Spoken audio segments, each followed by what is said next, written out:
मेरा digital channel. नाज़रीन इकराम, पहले आप ये वीडियो देखिए, फिर इस पर डिटेल में बात करते हैं। ईमानदारी से यहाँ किया देने जा रहा है।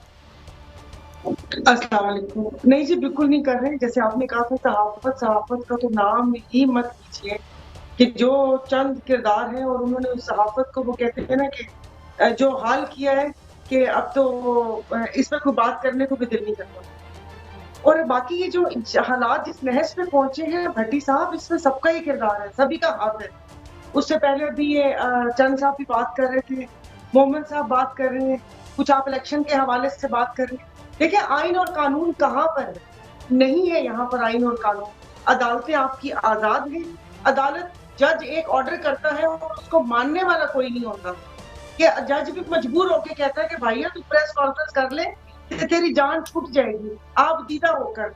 आजकल तो आपने जितनी टिकटॉक देखनी आप इन अदालतों में देख रहे हैं कि जहाँ पर वो फिक्रेबाजी और कह के और वो पॉइंट से निकलते हैं जिसपे आपकी एक टिकटॉक बन सकती है या सोशल मीडिया पे वायरल हो सकता है। इंसाफ कानून उदे विचकार कितने भी नहीं है। और बाकी ये इलेक्शन लेकर क्या करेंगे? क्योंकि जमहूरियत, पहले मुझे बताए ना, जमहूरियत की डेफिनेशन बता दे। क्या ये जमातें भी जमहूरियत का मतलब इनको पता है कि ये आज भट्टी साहब, मेरे बावर्ची और ड्राइवर में लड़ाई हो गई। वो बावर्ची ने कहा कि ये किचन में आता है और मेरे काम में टांग अड़ा है। बड़ी मुश्किल में मैंने उनको तस्फिया करवाया कि भाई तू बाहर ही रहे, तू उसके काम में दखल ना दे। तब आप मुझे बताएं कि जब ड्राइवर और बावर्ची अपने अपने दायरा कार में एक दूसरे की दखल अंदाजी बर्दाश्त नहीं कर सकते, तो ये सियासतदान जिन पे आवाम भरोसा करती है कितने सालों से, ये क्यों लेट जाते हैं? मतलब आपस में बैठ के कोई चीज आप वो क्यों नहीं वो करते? आप कह रहे हैं कि जमहूरियत, ये साफ शफाफ इलेक्शन कभी हुए? आप तो खुल खुला के, जो एक सियासतदान का काम होता है, आप बिना किसी दबाव के वो काम कर सकते हैं।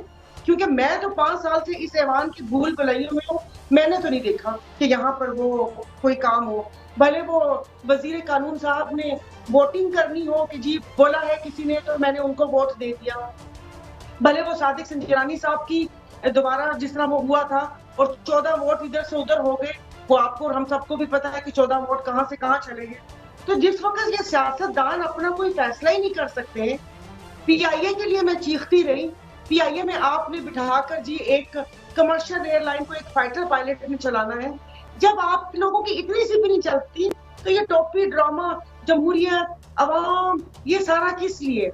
चुप करके जैसा चलता है चलता रहने दे। पाकिस्तान में अदल और इंसाफ को खुदा के वास्ते ना आने दे, उसे मार देंगे चंद लोग। अल्लाह का वास्ता ना आने दे। उस अदल और इंसाफ से आपकी क्या दुश्मनी है? इस मुल्क में अदल और इंसाफ मांग रहे हैं। अच्छा, आप सवाल कर रहे थे सारा साहबा, गुजारिश ये है कि मैंने चारों सूबों के सेक्रेटरी इंटीरियर से मांगा किस किस जमात के खिलाफ कितने कितने पर्चे हुए और कितने लोग गिरफ्तार हैं।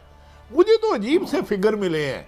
तो क्या इन हालात में साफ शफाफ इलेक्शन, कल गालबन वजीर आजम पाकिस्तान मिले, एक जमात के लीडर को बुरा भला कहते रहे और कहते रहे मुझे नहीं पता कि इलेक्शन कब होने हैं। तो do you think election time पे होंगे तो साफ शफाफ होंगे? सुना है रिजल्ट बन भी गया हुआ। आखिरी बात क्या कही आपने?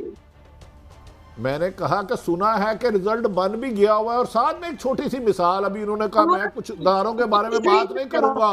किसी ने कहा वो घोड़ा बड़ा खूबसूरत है, कितना जवान है, क्या बात है, इतना खूबसूरत है घोड़ा। हम दारों की मिसालें देते हैं ना। किसी ने कहा चल के तो दिखा, वो लंगड़ा रहा था। उसने कहा बेवकूफ़ आदमी, घोड़े की खूबसूरती और जवानी नहीं उसकी चाल देखते हैं, हमें देखना है कि हमारे अदारे क्या डिलीवर कर रहे हैं। एनीवे, सवाल आपसे था। बिल्कुल सही कह रहे हैं। साफ शफाफ इलेक्शन अगर कोई कहता है तो वो एक दीवाने का ख्वाब तो हो सकता है। यहाँ पर तो वो कह रहे हैं ना कि पूरी, आपने बिल्कुल सही बोला कि रिजल्ट भी आ चुके हैं कि किस पार्टी को किस पलड़े में बिठाना है, किसको हाँकना है और किस पार्टी को हमने सेंटर में लेकर आना है। तो आप मुझे बताएं कि फिर ये सियासतदान फिर जमहूरियत की बातें कर रहे हैं, फिर कह रहे हैं वोट को इज्जत दो। इज्जत हालांकि ये किसी और चीज को देते हैं।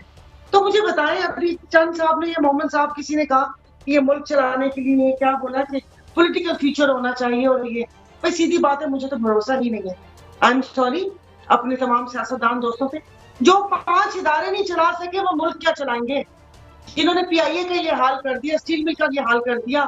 आपने अपना वो क्या कहने हैं कि यहाँ पर मैरी टाइम अफेयर्स, आपने अपने ये जो जितने भी बर्थ हैं ये आपने इसको लीज पे दे दिया, आपने एयरपोर्ट आउटसोर्स कर दिए, और अभी जो वो एक उर्तुगल गाजी जहाज करके आएंगे और आप और हम इस्तकबाल के लिए जाएंगे, और जिस इस्तकबाल के लिए जबरदस्ती लोगों को लेकर जाएंगे, वो आ रहे हैं जी रेकोडेक के अपने शेयर सऊदी अरब को देने के लिए।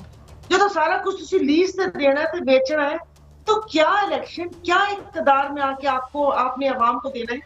हर इदारा तबाह कर दिया, और ये भी पता है कि उस तबाही के पीछे बहुत सारे लोगों का हाथ है। हम हमें आपको और मुझे बेवकूफ बनाते रहते हैं, और फिर हम लोग ऐसे करके बातें करते रहते हैं। कोई इलेक्शन नहीं होना, ये तराजू के पलड़े बराबर जी कर रहे हैं। जिसकी डील हो गई फाइनल, जिसकी डील होगी मसनद पे वही बैठेगा। और ये बाकी जो सर, मैं तो अपनी पार्टी के लिए मैं बोलती हूँ कि आज जो यहाँ पर जेयूआई और जो सीट एडजस्टमेंट और बातें सुन रही है, जेयूआई और एमक्यूएम में तो किसी भी पलड़े नाच के बैठ जो ना थे 80 गले रह जाए। तो यहाँ पर पसंद ना पसंद ही है कि आपका तारा कौन है, मुझे नहीं पता। आई एम सॉरी, हमारे कराची में थाने बिकते हैं, मुझे पता है कि बोली लगती है, तो मैं तो कहती हूँ बोली ही लगा ले। जो पाकिस्तान का कर्जा उतारे वो आके तख्त नशीन हो जाए, और पावे एवन फील्ड बेचिए या पावे अपने क्या कहते हैं महल बेचिए, और क्या स्विस अकाउंट से पैसे लेकर आए कि खैर है वापस दोबारा कमा लीजिएगा। बाकी ना मुझे आपने कहा ना आइन और इंसाफ की बात ना करो, मुझे तो सिस्टम पे भरोसा नहीं है। यहाँ पर मैंने देखा है, वो कहते ना कि ईट चुको और थलो करप्ट बंदा निकलता है। इस पूरे करप्ट सिस्टम में ढूंढ रहे हैं कि यहाँ पर साफ शफाफ इलेक्शन